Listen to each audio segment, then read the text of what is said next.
ओम नमः सिद्धिभ्या ओम नमः सिद्धिभ्या ओम नमः सिद्धिभ्या। मंगलमय मंगल करन वीतराग विज्ञान नमो तार जाते वे अरिहंतादिमान कर मंगल करे वो महा ग्रंथ करन के काज जाते मिले समाज सब पावे निज पद राज।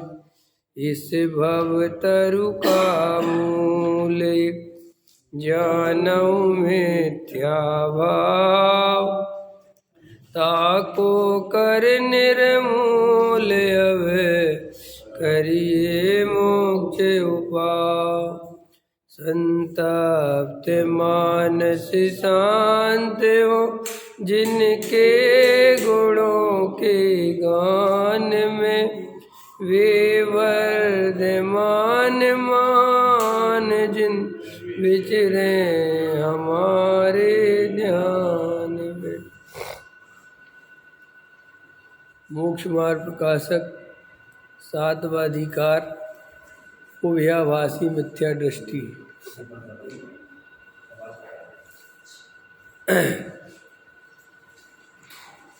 पृष्ठ क्रमांक 251।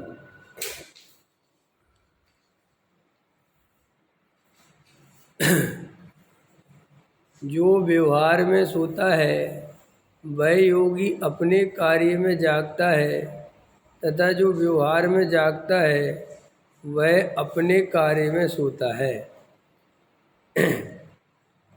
ये गाथा है सठ पाहुड़ की। ये गाथा से चर्चा करनी है। ये तो अपन ने पराश्रित व्यवहार ये तो चर्चा कर ली थी।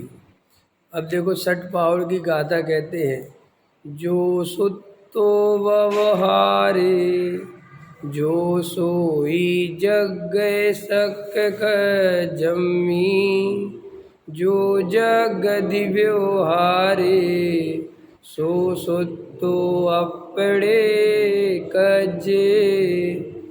जो व्यवहार में सोता है वह योगी अपने कार्य में जागता है तथा जो व्यवहार में जागता है वह अपने कार्य में सोता है। इसीलिए व्यवहार नय का श्रद्धान छोड़कर निश्चय नय का ही श्रद्धान करने योग्य है। देखो ये मूल गाथा है नरेश जी, ये हमने नहीं लिखी है, ये कांजी स्वामी ने भी नहीं लिखी, ख्याल में आए ना। और ये टोडामल जी ने भी नहीं लिखी। ये मोक्ष पाहुड़ की गाथा है। आज से 2000 वर्ष पहले आचार्य कुंद देव ने लिखी है। लोगों को लगता है ना कांजी स्वामी ने नया धर्म चलाया। अरे कांजी स्वामी ने नया धर्म नहीं चलाया, जो अनादिकालीन सच्चा धर्म है वो बताया। ख्याल में है ना, चलाया नहीं। लेकिन अज्ञानी जीवों की क्या कहे भाई, अज्ञानी को कुछ अता पता तो है नहीं, स्वाध्याय करते नहीं, दूसरों के कहने में आ जाते हैं। और दूसरे कहने वाले भी अज्ञानी हैं, उनको भी कुछ पता नहीं। ख्याल में है ना। कौआ कान ले गया, अब कौए के पीछे दौड़ रहे हैं, जिन्हें के हाथ लगा के देखे कि कान अपनी जगह है कि नहीं है। ऐसे ही किसी ने कुछ कह दिया, अरे तो इतना कांजी स्वामी का विरोध करने की जगह पहले पढ़ तो लो कि कांजी स्वामी ने क्या बताया है। तो पढ़ते नहीं। तो देखो क्या कहते, जो व्यवहार में सोता है वह योगी अपने कार्य में जागता है तथा जो व्यवहार में जागता है वह अपने कार्य में सोता है। इसका लाइन का सीधा सा अर्थ है कि जो व्यवहार को उपादेय मानते हैं, जो व्यवहार की क्रियाओं में एकत्व करते हैं, जो व्यवहार करना चाहिए व्यवहार का उपदेश देते हैं, वे सब व्यवहार में जागे हुए पुरुष हैं और वे परमार्थ में निश्चय में सोए हुए हैं। उनको त्रिकाली ध्रुव भगवान आत्मा की खबर नहीं है। वो जड़ की क्रिया को कर करके प्रसन्न होते हैं, उसको देख देख के प्रसन्न होते हैं। दया दान पूजा भक्ति के परिणाम से अपने को धर्मात्मा मानते हैं। अन्य जीवों को भी दया दान पूजा भक्ति आदि के परिणाम देखकर धर्मात्मा मानते हैं और न स्वयं अपने चैतन्य तत्व को निश्चय के मार्ग को पहचानते हैं और न अन्य जीवों के निश्चय मार्ग को पहचानते हैं। वे सब संसारी मोही जीव व्यवहार में जागे हुए हैं और परमार्थ में जागा हुआ पुरुष व्यवहार में सोता है। अभी व्यवहार में देखो कैसी गाथा लिखी, तो वो व्यवहार में सोता है। तो व्यवहार में सोता है माने क्या है कि वो व्यवहार की क्रियाओं को बहुत बढ़ावा नहीं देता, उनके प्रति उपादेय बुद्धि नहीं रखता, उनका बहुत उपदेश नहीं देता, दया दान पूजा आदि भक्ति में जरा सा भी रस नहीं लेता। रस नहीं लेता माने एकत्व नहीं करता। भूमिका के अनुसार दया दान पूजा भक्ति के परिणाम आते हैं तो उन्हें आश्रव भाव जानता है, बंध का कारण जानता है, उन्हें मोक्ष मार्ग नहीं मानता। ये निश्चय में जागा हुआ पुरुष है और ये व्यवहार में सोया हुआ है। और वो व्यवहार में जागा हुआ है अज्ञानी और निश्चय में सोया हुआ। पकड़ में आ गई कि नहीं आ गई? अभी अपन व्यवहार में जागे हैं कि निश्चय में जागे हैं कि किसी में नहीं जागे हैं, वो देखो। ऐसे भी लोग हो सकते हैं जो दोनों ही में नहीं जागे, दोनों ही में सो रहे हैं।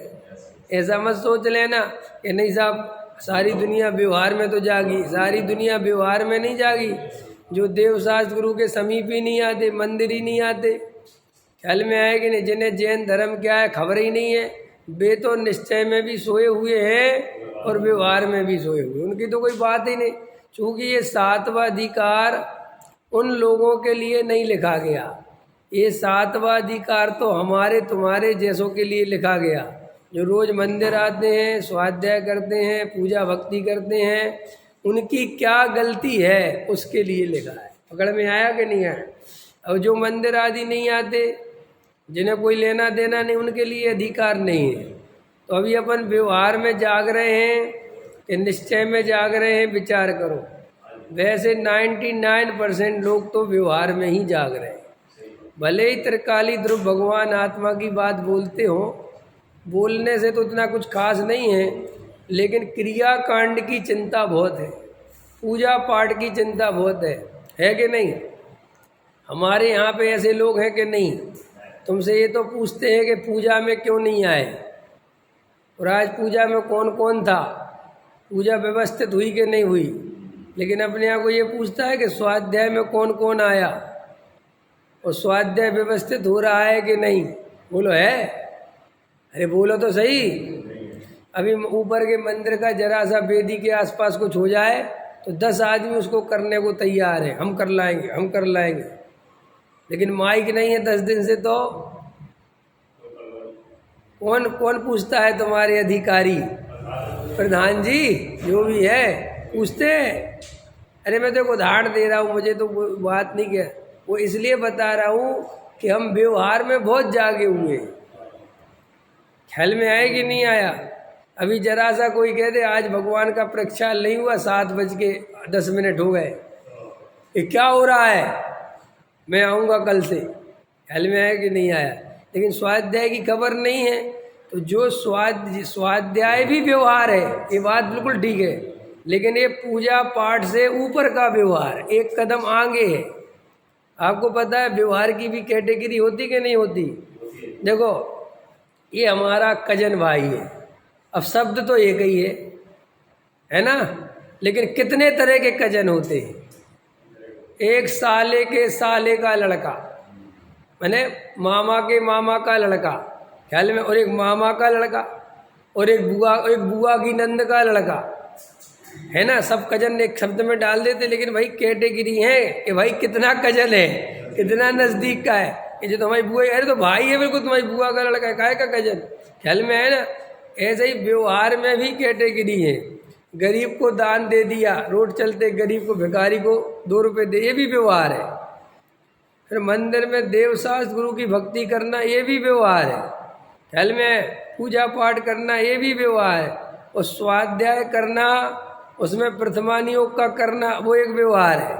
चरणानियोग का करना वो एक अलग व्यवहार है।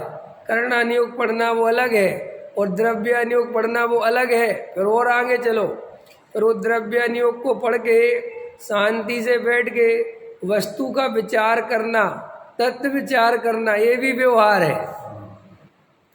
ख्याल में आए कि नहीं आए? प्रायोग लब्धि तक सब व्यवहार है, लेकिन कैटेगरी कितनी हो गई? ख्याल में है ना? तो इसलिए पहले तो लोग बहुत स्थूल व्यवहार में ही अटके हुए हैं।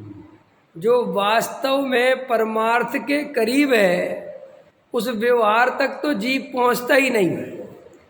और बस ये बाहर का जो बहुत क्रियाकांडी व्यवहार है इसकी धमकी देता है कि व्यवहार छोड़ दें क्या, व्यवहार छोड़ दें क्या, व्यवहार छोड़ दें क्या। वो सोचता है कि जे व्यवहार मोक्ष मार्ग का साधन है। ये क्रियाकांडी वाला व्यवहार मोक्ष मार्ग का साधन नहीं है। जो शास्त्रों में ऐसा लिखते हैं ना कि घबराने की बात नहीं है कि व्यवहार के बिना निश्चय नहीं होता, बिल्कुल ठीक है, क्या दिक्कत है, लेकिन कौन सा व्यवहार? लोग क्या है ये प्रश्न उठा के लाते हैं और कई लोग घबरा जाते हैं, कह रही अरे साहब नहीं ऐसी बात नहीं है, व्यवहार के बिना, अरे व्यवहार से थोड़ी मोक्ष निश्चय होता है, वो तो व्यवहार तो छूट जाता है। तब ये सफाई देते ही क्यों हो? सबसे पहले ये प्रश्न पूछो कि व्यवहार का मतलब क्या समझता है तू, ये बता, ये बताओ। मैंने आज भोजन नहीं किया, आज मेरा उपवास है, ठीक है कि नहीं? समझना ध्यान से मेरी बात कि साहब ये व्यवहार है। तो अब इससे आत्मा को कोई लाभ थोड़ी होता है। ये साधन नहीं है मोक्ष मार्ग का, तुम रात दिन भूखे बने रहो, इससे व्यवहार, उससे निश्चय का, परमार्थ का क्या लेना देना है? समय पूजा करी तुमने और पूजा में चावल चढ़ाए, तो चावल चढ़ाने से आत्मा का आधा % भी संबंध नहीं है कि वो तुम्हें मोक्ष मार्ग। तुम कितने चावल चढ़ाओ और बढ़िया से बढ़िया 100 रुपये किलो वाले, 200 रुपये किलो वाले चढ़ाओ, सामग्री से आत्मा का कोई संबंध नहीं है। चलो और आगे का व्यवहार पकड़ो। व्रत उसका ले लिया, उपवास का, पूजा का ले लिया कि चलो हम साहब कौन सी पूजा करें, युगल जी वाली करें कि डॉक्टर साहब वाली करें कि ये वाली करें? कुछ नहीं, इससे कुछ नहीं होता। ये भी कोई मोक्ष मार्ग का साधन नहीं है। तो फिर मोक्ष मार्ग का साधन व्यवहार कौन सा है? केवल और केवल वो पूजा पढ़ी और उस पूजा में जो वस्तु का स्वरूप आया और वो वस्तु स्वरूप तुमने विचार किया, और वो विचार वहाँ नहीं, वहाँ तो भीड़ है, वहाँ तो विचार करने नहीं देता कोई, राजेश जी करने देता है। तुम पूजा में तत्व विचार कर सकते हो? अरे बोलो, बिल्कुल नहीं कर सकते। सामूहिक पूजा में कैसे करोगे कि क्यों? तुम बोलोगे क्षण भर निज रस को पी चेतन, मिथ्यामल को धो देता है। अबे क्षण भर निज रस क्या है और इसको कैसे पीना है और क्या मिथ्यामल है, ये विचार करोगे तब तक तो वो आगे की लाइन में पहुंच जाता है। अब आगे की लाइन में पहुंच जाता है तो तुम्हें आगे भागना है, और अगर और देर करोगे तो वहां तो अर्घ ही चढ़ जाएगा। सामूहिक पूजा में तो विचार करने का अवसर भी नहीं होता। व्यक्तिगत पूजा करो, एकांत में अकेले में पूजा करो तो वो कुछ सार्थक भी होती है। समूह की पूजा बहुत कार्यकारी नहीं है, तो क्या करें? समूह में नहीं करें? ख्याल में आया ना? समूह में करने की बात नहीं है, वो परंपरा है, वो सिस्टम है, मैं उसके विरोध में तो नहीं हूँ, लेकिन वो कोई ज़्यादा अच्छा नहीं है, उसमें कुछ ज़्यादा जीव को विचार करने की फुर्सत, कोई भी क्रिया कांड हो, स्वाध्याय भी है, तुम भीड़ में बैठ गए, समूह में बैठ गए, तो वहाँ पर इतना अवसर नहीं है जितना अवसर एकांत में बैठकर समझकर अनुभव करने का है। तो देखो, व्यवहार के बिना निश्चय नहीं होता, लेकिन व्यवहार का अर्थ कोई क्रिया कांड नहीं है। देखो, मैं ज्ञान हूँ, मैं दर्शन हूँ, मैं चारित्र हूँ, मैं आत्मा हूँ, मैं शरीर नहीं हूँ, ये सब व्यवहार है। अब सब व्यवहार है, ख्याल में आया कि नहीं आया? ऐसा विचार करना भेद पूर्वक आत्मा का विचार करना ये व्यवहार है, और इस व्यवहार के बिना परमार्थ नहीं होता। क्या दिक्कत है? क्योंकि कोई भी जीव आत्मा का ध्यान करेगा, सम्यक दर्शन की प्राप्ति करेगा, तो सम्यक दर्शन की प्राप्ति के पहले तत्व विचार करेगा, और तत्व विचार भेद पूर्वक होगा। जे आश्रव है, जे जीव है, जे अजीव है, जे बंध के कारण है, जे संवर है, जे निर्जरा है, जे मोक्ष है, तो जे भेद हो गए ना, और भेद करे सो व्यवहार। सो व्यवहार के बिना परमार्थ नहीं होता, ये लाइन सिद्ध हो गई। लेकिन तू जो ये व्यवहार के बिना परमार्थ नहीं होता, इसका अर्थ वो क्रियाकांड निकालता है, सो ये महाभूल है। ये बहुत इंपॉर्टेंट बात बता रहा हूं मैं। लोगों ने व्यवहार का अर्थ क्रियाकांड लगा रखा है। क्रियाकांड व्यवहार का, वो तो जड़ की क्रिया, उसका क्या व्यवहार, क्या निश्चय। मैं 10 दिन तक उपवास करूं तो मुझे आत्मा मिल जाएगा क्या? नहीं मिलेगा ना। लेकिन सही बात बताओ, हम धर्म के नाम पर रात और दिन क्या करना चाहते हैं? क्या करना चाहते हैं? यही तो करना चाहते हैं कि शाम का भोजन छूट जाए, खाने की प्रवृत्ति कम हो जाए, पहनने की प्रवृत्ति कम हो जाए, ये कम हो जाए, वो कम हो जाए। यही तो चाहते हैं ना धर्म। हम अपने को अभी अधार्मिक मानते हैं। समझना ध्यान से पंकज जी, प्रश्न है, अधार्मिक क्यों मानते? बताओ। पर्याय दृष्टि है इसलिए अधार्मिक मानते हो, कि क्रियाकांडी नहीं हो पा रहे इसलिए अधार्मिक मानते हो? इंपॉर्टेंट प्रश्न है, दो इसका जवाब। नरेश जी हैं? नरेश जी पक्के हो रहे हैं धीरे धीरे। रमेश जी तुम नहीं हो रहे हो, नरेश जी हो रहे हैं। बताओ जल्दी। अपन पर्याय दृष्टि के कारण अधार्मिक हैं कि क्रियाकांड नहीं कर पा रहे इसलिए अधार्मिक है? जो लग रहा हो वो बताना। जल्दी से पर्याय दृष्टि मत बोल देना, ऐसे नहीं चलेगा। है क्रिया में अभी क्रिया कर तो रहे हैं, क्रिया में धर्म तो है नहीं है। हाँ, नहीं करेंगे तो सामने क्या दिखाई दे रहा है? हम कुछ नहीं कर रहे हैं। हाँ हाँ वो हाँ नहीं कर पा रहे तो ये भी नहीं कर पा रहे, तो हाँ, क्या करें? क्या करें? देखो देखो, ये कितने साल हो गए मेरी क्लास में बैठते बैठते? 2-4 साल हो गए, 2 साल हो गए, और ज़्यादा होगा। 2 साल पहले भी आपने ये प्रश्न पूछा था, और 2 साल बाद भी कोई पूछ रहे, और ऐसे में 10 साल और पढ़ाऊँगा तो भी यही प्रश्न पूछोगे। नहीं बढ़ पाएंगे। क्यों नहीं बढ़ पाते हैं? कि तत्व की क्लियरिटी नहीं होती है कि साहब क्रियाकांड करना है कि छोड़ना है कि क्या। अभी देखो मैं आपसे बताऊं, क्रियाकांड छोड़ना है कि करना है? बोलो क्या करना है? क्या जवाब दोगे आप? बताओ, क्रियाकांड करना चाहिए कि छोड़ना चाहिए? देखो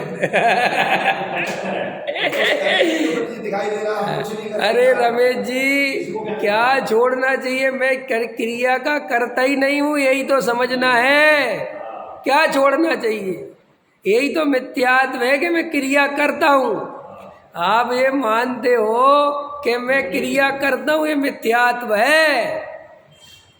मैं तो जानने देखने वाला क्या है तत्व, मैं कोई करता धरता थोड़ी हूं। क्रिया करनी चाहिए छोड़नी चाहिए मेरे हाथ में थोड़ी है। होने योग्य क्रियाएं हो रही हैं, जो नहीं होने योग्य वो नहीं हो रही है। उसमें क्या है? अभी कपड़े पहन रखे हैं, नग्न दिगंबर नहीं होगे। क्यों नहीं होगे? नहीं होने योग्य अभी उसमें मैं क्या कर सकता हूँ?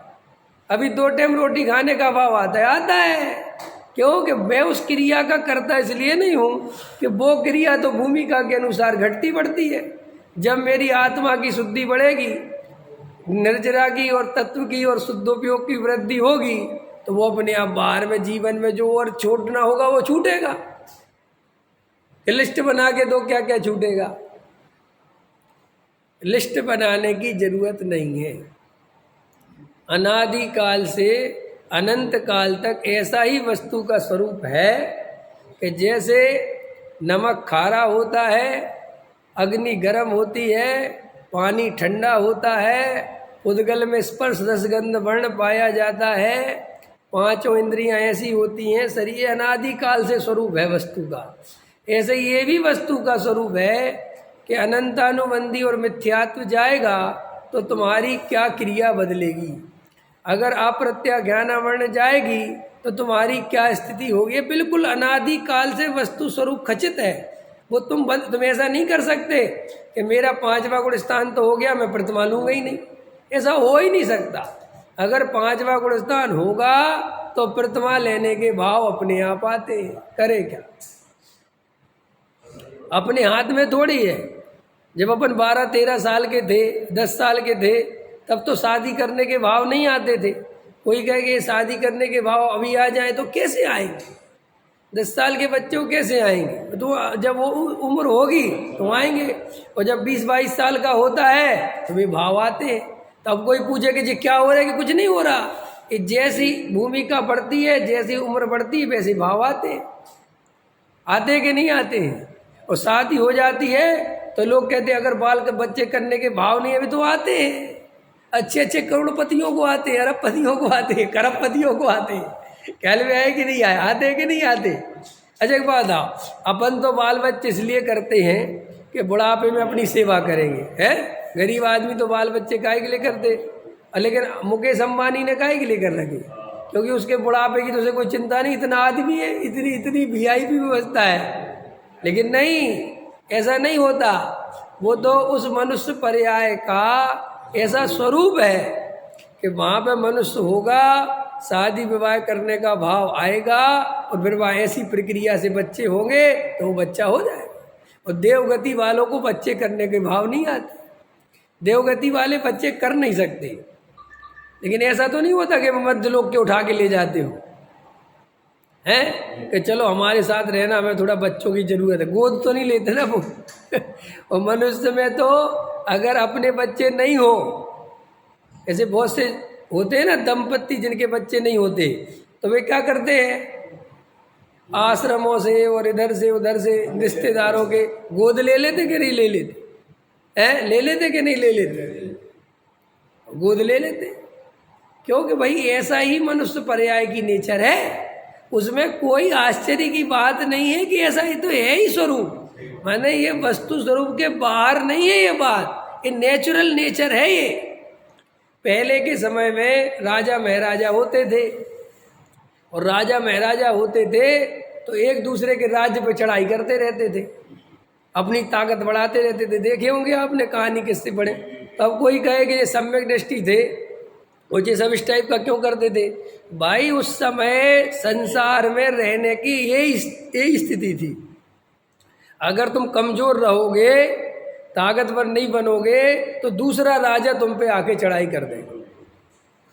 अब आज के समय में लोकतंत्र है। अब आज ऐसा तुम्हारा 10 गज का घर हो तो, 100 गज का हो तो, 1000 गज का हो तो, कोई तुम पे चढ़ाई करने वाला नहीं ना। तुम अपना शांति से 10 गज के घर में भी रह सकते हो। लेकिन पहले ऐसा बिल्कुल नहीं था। अगर पहले तो ऐसा जमाना था कि अगर वो राजा जरा सा कमजोर पड़े और जरा सा उसका सेनापति बीमार हो जाए, तो दूसरा राजा अपने जासूस रखता था कि देखो उसके राज्य में क्या, कि साहब उसके राज्य में जो उसका मेन सेनापति है वो अभी बीमार है और वहाँ लड़ने वाला कोई नहीं है, चढ़ाई कर दो। पहले ऐसे ही होता था कि नहीं होता था। ये राजा जो लक्ष्मण की कहानी पढ़ी होगी तुमने, जब राम और लक्ष्मण और ये सब जीत के आ गए, अयोध्या में आ गए, तो फिर रामचंद्र जी ने बंटवारे करे सब भाइयों के कि भाई तुम्हें कहाँ का राज चाहिए, तुम्हें कहाँ का राज चाहिए, तुम्हें कहाँ का राज चाहिए। तो शत्रुंजय बोले मुझे मथुरा चाहिए। अब राम तो छायक सम्यक दृष्टि थे कि नहीं, हैं।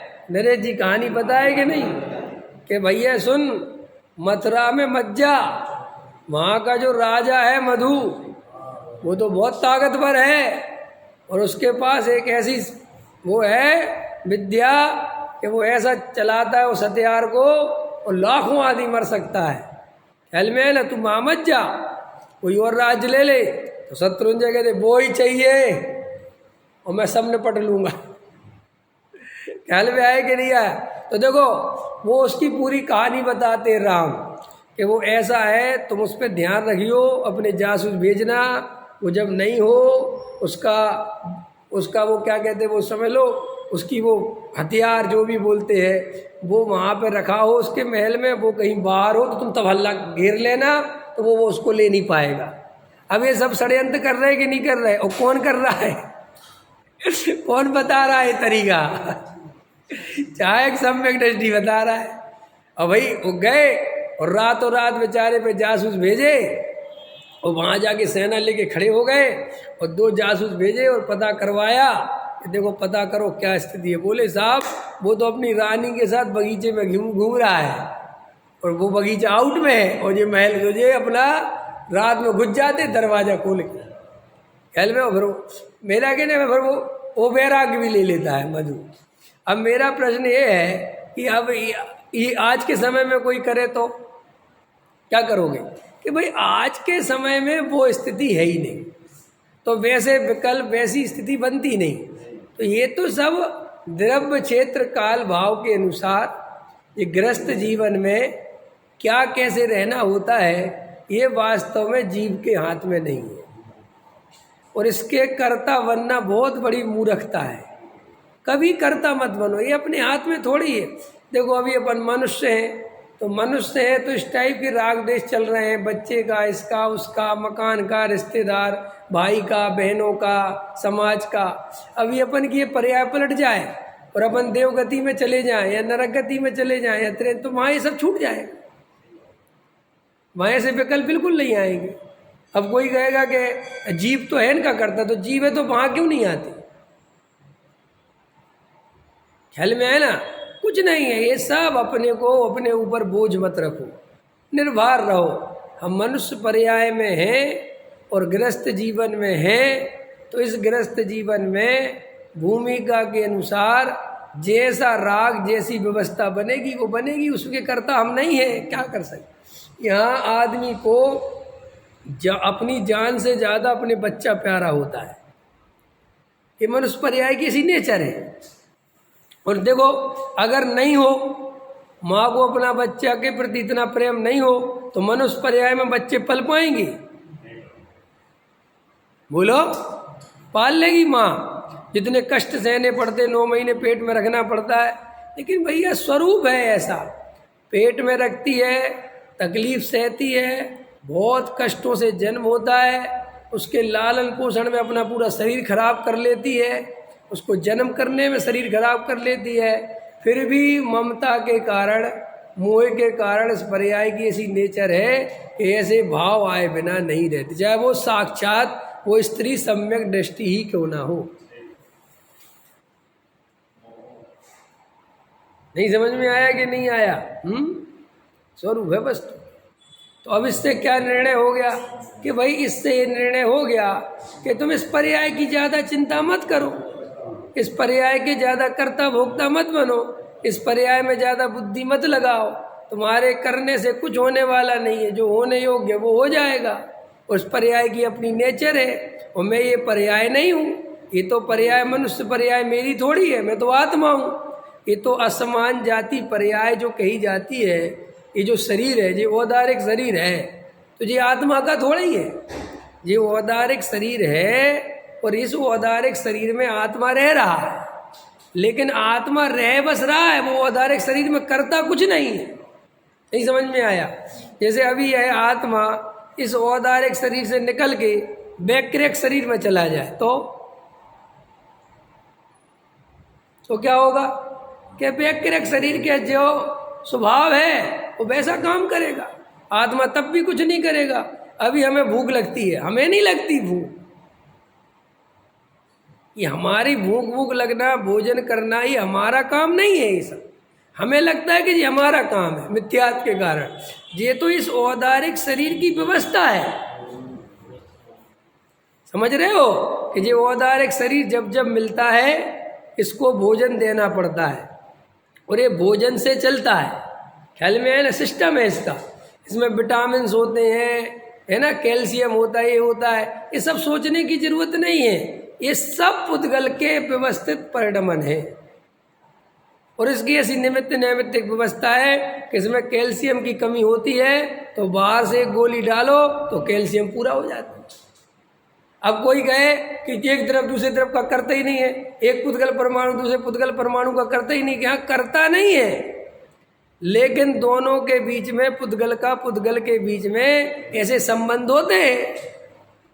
और सुनो, ये संबंध पुद्गल के बीच में होते हैं, आत्मा से कोई संबंध नहीं होता। आत्मा कुछ, आत्मा तो वास्तव में वो विकल्प आता है, क्योंकि आत्मा ज्ञानमयी जानने देखने वाला तत्व है ना, तो आत्मा को विकल्प आता है कि ये कैल्शियम की कमी है तो ये कैल्शियम की इसमें डाल दो, लेकिन आत्मा अपने में कैल्शियम नहीं डाल सकता, वो कुछ नहीं कर सकता, वो तो शरीर का है। जैसे केवल ज्ञानी को सारे लोक का ज्ञान होता है, लेकिन ज्ञान होता है, लेकिन उन्हें लोकालोक से रंच मात्र कोई लेना देना नहीं है, जबकि ज्ञान सब होता है।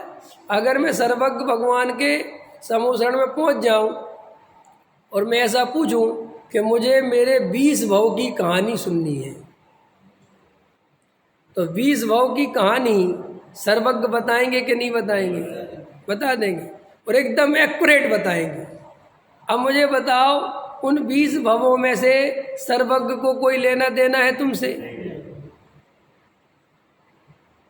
कुछ लेना देना है? कुछ लेना दे। ऐसे ही श्री गुरु कहते हैं कि आत्मा ज्ञानमयी वस्तु है और वो पुद्गल के परिणमन को जानता देखता है, और उसे पूरा पुद्गल का ज्ञान होता है, क्योंकि पुद्गल को पुद्गल का ज्ञान थोड़ा ही होता है।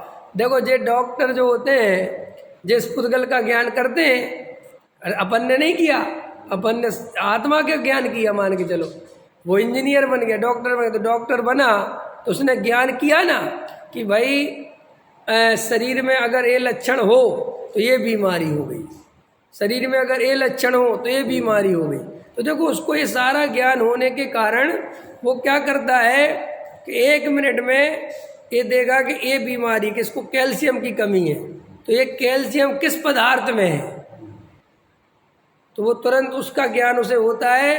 तो वो कहता है कि ये वाली गोली इसमें डाल दो शरीर में, तो कैल्शियम की पूर्ति हो जाएगी। यही तो ज्ञान है, डॉक्टरी ज्ञान क्या है। लेकिन वो डॉक्टर ना कैल्शियम ग्रहण करता है ना वो कुछ करता है, वो तो उस ज्ञान के माध्यम से उन दोनों के जो संबंध है उनको जानता है कि अगर ऐसा करोगे तो ऐसा हो जाएगा, भाई खत्म बात।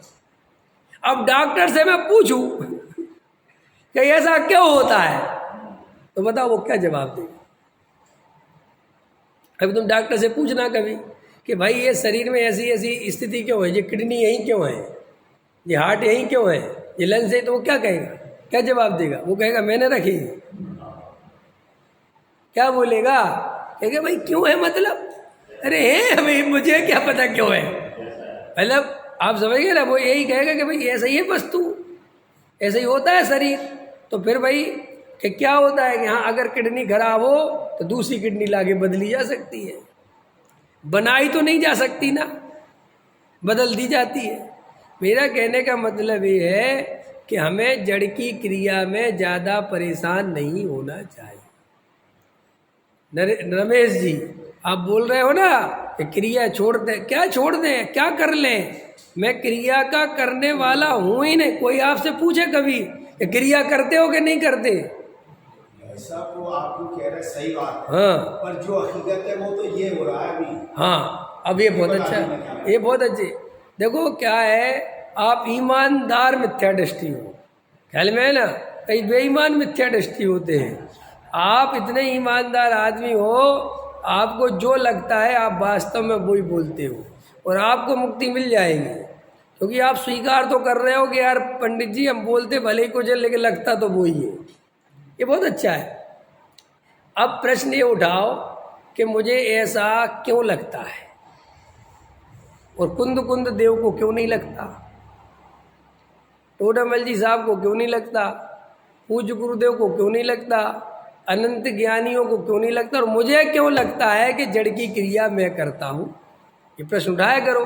बात तो आपकी ठीक है कि आप भले ही कुछ कहो, दिखता तो ऐसे ही है कि क्रिया मैं ही कर रहा हूँ, है जल चंदन अक्षत पुष्प मैंने ही तो चढ़ाए है कि अपने आप चढ़ गए क्या?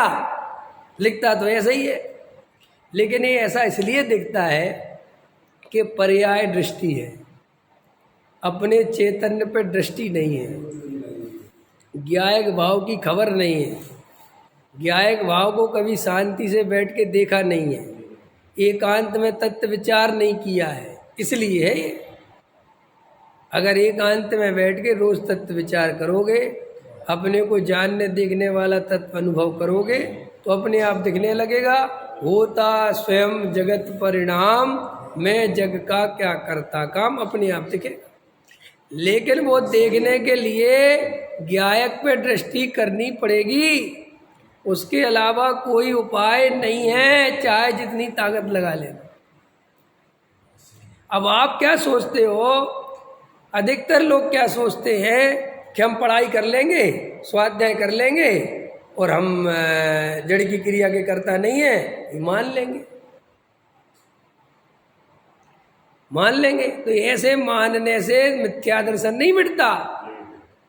जैन धर्म मानने से पहले जानने की बात स्वीकार करता है। ये तो अन्य मतियों में है कि मान लो। जैन दर्शन कहते हैं ऐसे कैसे मान लो, अनुभव के बिना कोई भी बात नहीं मानी जा सकती।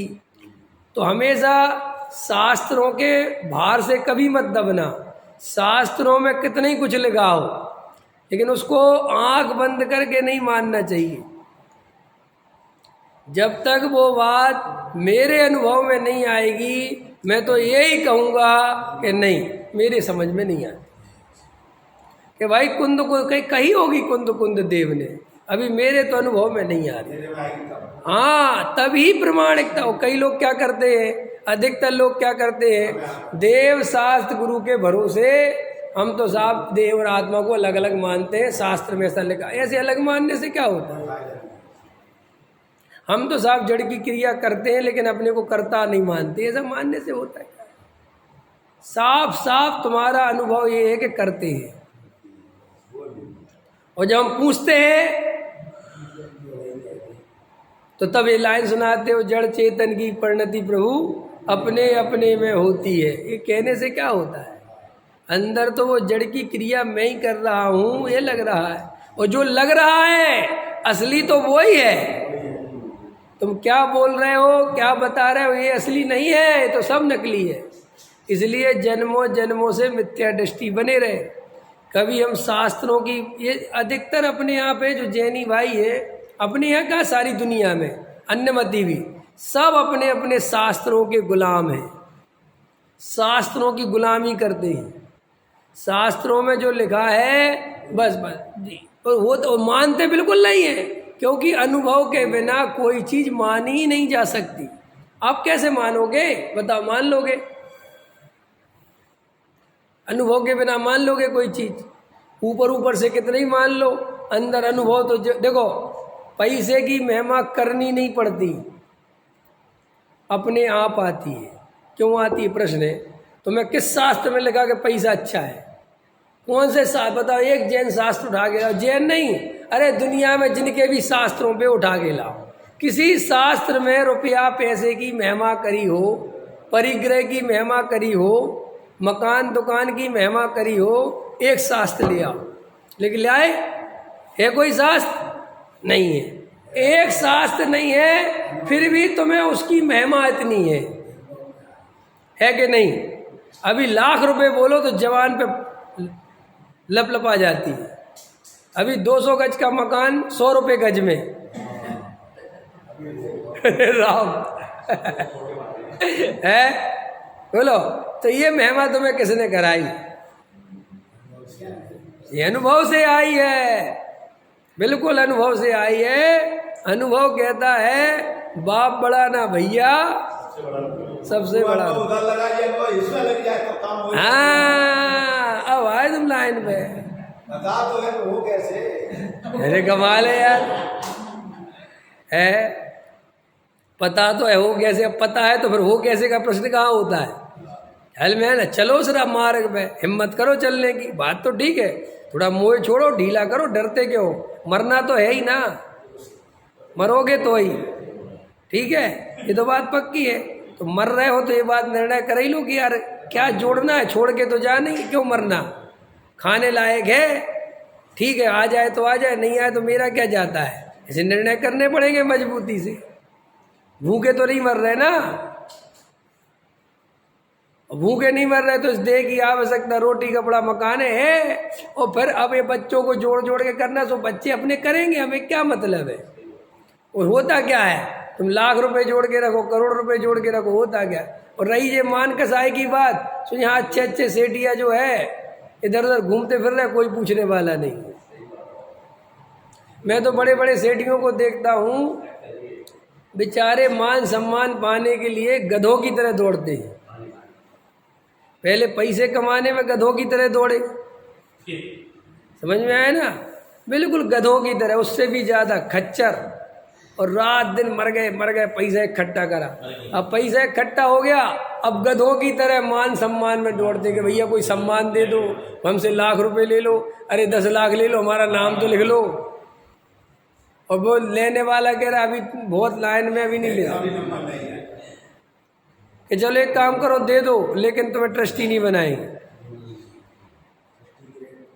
क्या ट्रस्टी का रेट बताओ ना कितना है। अरविंद जी कितना चल रहा है आजकल है 25 लाख के 50 लाख के बना लो यार, के बन गए, चलो लाओ 50 लाख लाओ, बन गए। अब बन गए, अब क्या मुझे मंत्री बनाओ, अब मुझे कुछ पद दो, अब मुझे अध्यक्ष बनाओ। कि वो तो भैया ऐसे थोड़ी होता है, वो तो कमेटी में जब बहुमत होगा तो तुम्हारा नाम देंगे तो बनोगे।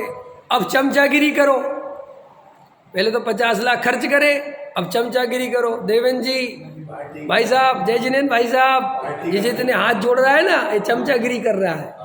ये चमचागिरी इसलिए कर रहा है कि अभी इसको पता है 4 दिन बाद, 8 दिन बाद, महीने भर बाद मीटिंग होनी है अध्यक्ष की और मंत्री की और जो की भी होता है, ख्याल में है ना।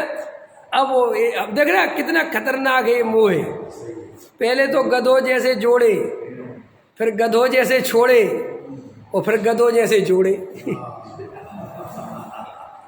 है, तीन ही में चल रहा है ना, जोड़े छोड़े जोड़े, फिर हाथ जोड़ता फिर रहा है। वैसे तो देखो मुझे बनने की इच्छा नहीं है, ऐसे बोलते, भाषा कैसे बोलते हैं अरविंद जी, वैसे मुझे मंत्री बनने की इच्छा तो नहीं है। ऐसा मुझे तो पंडित जी का सब बताते हैं, कुछ नहीं रखा है। लेकिन फिर भी आप लोग देखना, देखो भैया, मेरे को तो जिन शासन की प्रभावना करने का और इस जिनवाणी माँ की सेवा करने का तो बहुत राग आता है। मैं क्या करूं, मैं बहुत अंदर से भाव रहता है, और कोई मंदिर का काम देखता वेखता नहीं है। अब ये सीधा सीधा नहीं बोलता कि मुझे मंत्री बनना है, ये सब मायाचारी, ये मायाचारी का बड़ा त्रयंच गति है। अब ये बात रमेश जी को जल्दी समझ में आती है, क्योंकि ये बात है सुन के वे लोग बहुत खुश होते हैं जो इस रेस में शामिल नहीं है, समझ में आया ना। और अभी तुम पर पैसा आ जाए 10, 20, 50 करोड़, देखो कितने का बना रहे, 25 का है, 50 लिखो। अभी रमेश जी लगता है अभी बहुत सी बातें याद करो, जब इतना नहीं था, समझना ध्यान से, और अब इतना है। और जब नहीं था तब कहते होगे कि इतना होगा, मैं ऐसे कुछ नहीं करूँगा, ख्याल में है ना।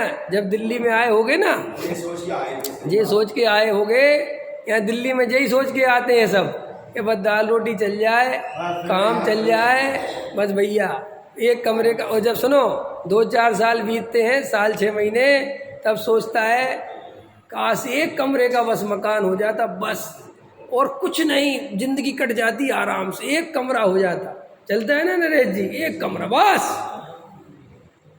लेकिन ये सब बकवास, झूठी है बिल्कुल। और वो एक कमरा होता है और कुछ ही दिन खुश होता है, फिर कहता है एक कमरे में क्या होता है, कम से कम 2 कमरे हो जाते। अरे अपन को भी लगता है, अभी जब वो तब तक लगता है जब तक वो पैसा नहीं होता। वो जैसे जैसे पैसा बढ़ता, जैसे अभी आप पे 10 करोड़ रुपए आ जाए, अब 50 करोड़ आ जाए, आप उसी मकान में रहोगे कि बेच दोगे? तो उसी में हमें बहुत अच्छा लग रहा है। अरे अभी लगता है आपको तो वो मकान अच्छा लग रहा है, लोग तो बिहार का मकान छोड़ देते हैं जब पैसा बढ़ता है, कोठियाँ छोड़ देते हैं।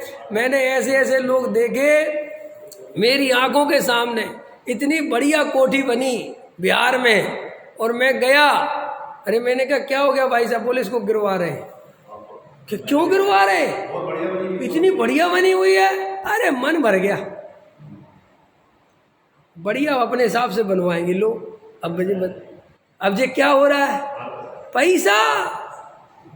जब पैसा ऐसे ही उसकी बाढ़ आती है तो वृक्षाओं की भी बाढ़ आती है।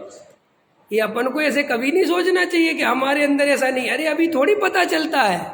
अभी मैं आपसे कहूँ आपको 10 करोड़ दान करने का भार, कैसी बात करते हो? अरे वो अभी नहीं है, जब वो पैसा आता है तब असलियत पता चलती। अभी आप देखना, पहले आप 300 रुपये वाली शर्ट आराम से पहन लेते होगे, अरविंद जी पहन लेते थे कि नहीं?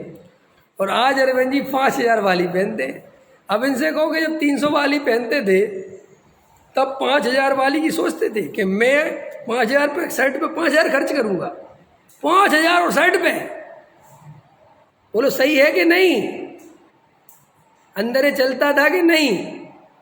जब हम गरीब रहते हैं तब हम ऐसे सोचते हैं कि मूर्ख है वे जो 5000 की शर्ट पहनते हैं। अरे तनई तो ढकना है। लेकिन जिस दिन अपने पास पैसा आ जाता है अरविंद जी, तब मैं कहता हूँ ना एक मुझे भी बनवा दो। पकड़ में आता कि अब कहाँ से आ गया? कि अब वो राग पैसा देख के आ गया। तो वो राग तो पहले ही से है। डॉक्टर साहब तो ऐसे समझाते हैं कि एक घर में डॉक्टर साहब गए और वहाँ पर मुनिराजों के चित्र नहीं लगे थे कमरे में। दिगंबर मुनिराजों के चित्र की जगह दिगंबराओं के चित्र लगे थे। ख्याल में है ना? तो डॉक्टर साहब ने कहा कि क्या है सब?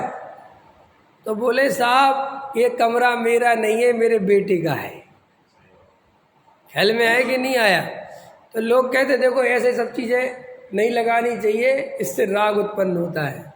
तो डॉक्टर साहब कहते हैं ये गलत धारणा है। राग तो पहले था तब तो लगी है। समझ में आया ना? अरे अगर ऐसा खोटा राग नहीं होता तो ये लगती कैसे? इसको दोष मत दो, राग तो पहले ही पड़ा है। ऐसे ही कई लोग कहते हैं अगर ये पैसा नहीं होता तो ये दुनिया पापी नहीं होती। अरे कौन सी बातें करते हो? फिर दूसरे तरह की पापी होती। उसमें क्या है? पाप तो करेगा क्योंकि अंदर मिथ्या दर्शन पड़ा हुआ है, और जब मिथ्या दर्शन पड़ा हुआ है तो ये तो सब करना पड़ेगा। पकड़ में आया कि नहीं आया? तो मैं क्या समझा रहा था कि भैया मानो मत, मानने से कुछ नहीं होता। शास्त्रों की गुलामी मत करो। सारे ही शास्त्र सच्चे हैं और आगम में जो लिखा है सब सही है। ये व्यर्थ की बकवास छोड़ दो, ये सब दिमाग से निकाल दो। वीत रागता की पोषक ही जिनवाणी कहलाती है। अब शास्त्र में लिखा मिल जाएगा उदाहरण के लिए कि भगवान को फूल चढ़ा दो कुछ नहीं होता, वो भी आगम में ही लिखा हुआ है। डरते क्यों? भगवान को चंदन लगा दो कुछ नहीं होता, वो भी आगम में ही लिखा है। वे भी आगम खोल खोल के दिखा देते वो लिखा। लेकिन ठीक है, मैं कह रहा हूँ शास्त्र में लिखा है, लेकिन शास्त्र में लिखने से कोई चीज़ सच्ची तो नहीं हो जाती। शास्त्र में लिखे होने से कोई भी बात सच्ची हो जाती है क्या? अरे हाँ या ना? तो अगर शास्त्रों में लिखने से अगर सच्ची होती है तो उनके शास्त्रों में लिखा है कि हिंसा में धर्म है, बलि चढ़ाने में धर्म होता है। अब वो सही है कि झूठ है? अरे बोलो, गलत है ना? तो अगर तुम्हारे शास्त्रों में भी अगर फूल चढ़ाओ तो वो गलत है, चाहे वो किसी भी शास्त्र में लिखा हो। कि क्यों? कि भाई फूल चढ़ाना तो अपने आप में एक हिंसा है ना। वो एक इंद्रिय जीव है ना बेचारा, जीता जागता। जब हम हरी नहीं खाते, अष्टमी चतुर्दशी हरी का हम त्याग करते हैं क्योंकि उसमें जीव है, तो हम भगवान को कैसे चढ़ा सकते हैं? तर्क है ना? यानी शास्त्र, वो शास्त्र सच्चा नहीं है जो तर्क से हार जाए। क्या कहा मैंने? ये परिभाषा लिख लो देवेंद्र जी, जिंदगी भर काम आएगी। जो शास्त्र मेरे तर्कों से हार जाए वो शास्त्र कोई शास्त्र नहीं है। हमने कहा देह और आत्मा अलग अलग है, शास्त्र में लिखा है कि देह और मैं तर्कों से सिद्ध कर दूं कि नहीं एक है, तो फिर वो देह और आत्मा अलग अलग कहने की कोई कीमत नहीं, क्योंकि वो तो तर्कों से खंडित हो गई। लेकिन 3 काल में कोई तर्क ले आओ, वो देह और आत्मा को एक नहीं कर सकता। तो जो असली बात होती है वो कभी तर्क से खंडित नहीं होती। ख्याल में आया कि नहीं आया? तो इसलिए शास्त्रों के भरोसे नहीं रहना, शास्त्रों की परीक्षा करना आना चाहिए। और जो जीव शास्त्रों की परीक्षा नहीं कर सकते वे जीव शास्त्रों का सच्चा ज्ञान प्राप्त नहीं कर सकते। शास्त्रों में लिखने से कोई बात सही नहीं है, ये बात अंदर बैठा लो, निर्णय कर लो। और हम लोग अधिकतर क्या करते हैं, वज्रवाणी में लिखी है जी, शास्त्रों में आया है। अरे आया होगा, उसका क्या मतलब है? ये बैठती तो नहीं है बात, समझ में तो नहीं आती। भगवान को चंदन लगाना क्यों, जब भगवान वीतरागी हैं? तुम्हारे चंदन से भगवान को जरूरत क्या है? भगवान को शीतलता की जरूरत है क्या भगवान को? अरे बोलो, तुमने भगवान को चंदन क्यों लगाया?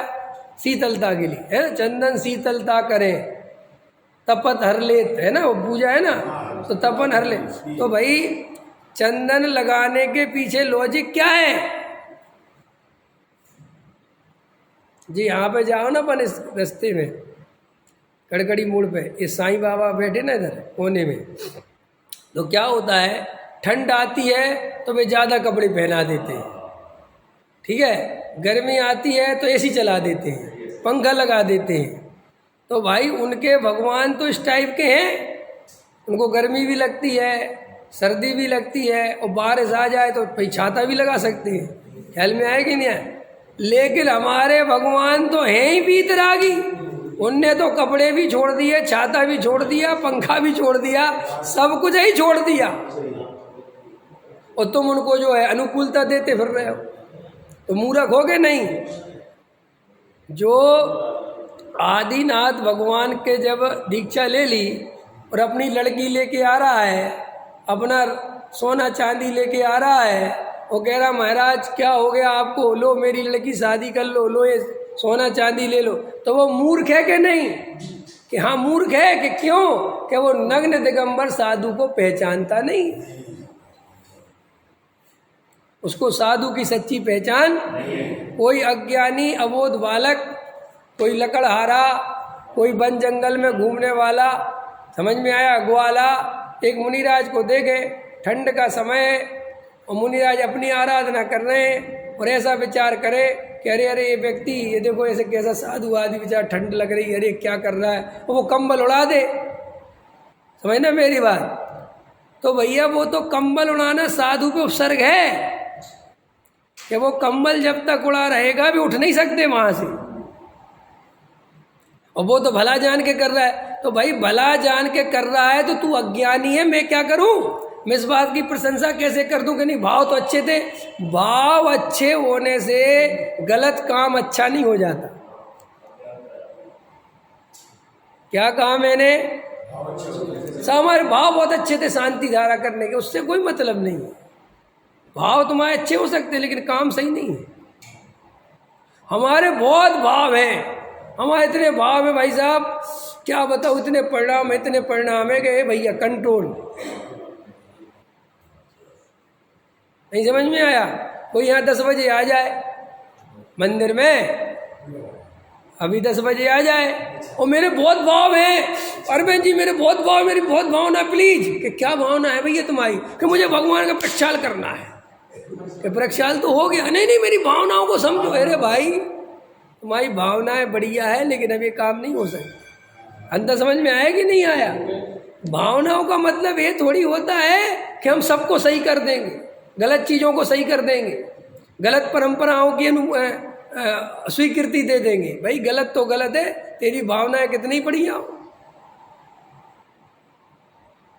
हैं? अरे बोलो,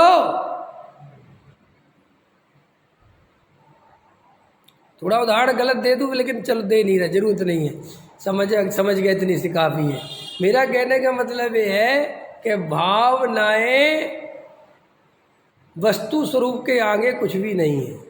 जैसा वस्तु का स्वरूप है वैसी भावना होना चाहिए। वस्तु स्वरूप के विपरीत भावना गई तो वो भावना भावना नहीं है, वो पाप है। सहजानंदी सोत